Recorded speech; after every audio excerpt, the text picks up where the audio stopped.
আমাদের মানে বন্ধুত্বটা এত বছরের এবং শফিক আমার বন্ধু, আমি ওকে চিনি, কাছ থেকে দেখেছি। এই কথাগুলো বললেন জনপ্রিয় অভিনেত্রী ঋতুপর্ণা সেনগুপ্ত একটি লাইব্রেরি উদ্বোধন অনুষ্ঠানে।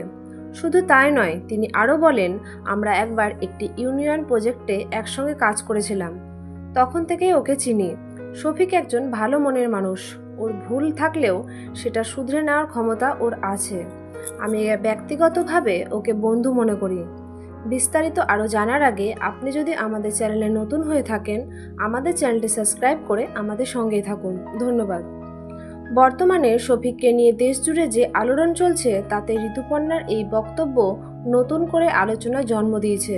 অভিনেত্রী বলেন, একজন মানুষ যদি ভুল করে, সেটার জন্য ওকে যদি সবাই মিলে ধ্বংস করে ফেলি, তাহলে কারোরই আর ঘুরে দাঁড়ানোর সুযোগ থাকবে না।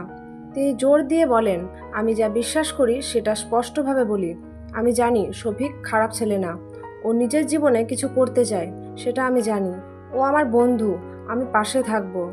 এই বক্তব্য সামনে আসতেই নেট দুনিয়ায় ঝড়। কেউ বলছে ঋতুপর্ণার সাহস দেখিয়েছেন, কেউ আবার বলছে এটা হয়তো একটা পেয়ার। কিন্তু আপনি কি ভাবছেন, ঋতুপর্ণা কি ঠিক বলছেন? শফিক কি সত্যিই একটা ষড়যন্ত্রে ফেঁসে গেছেন?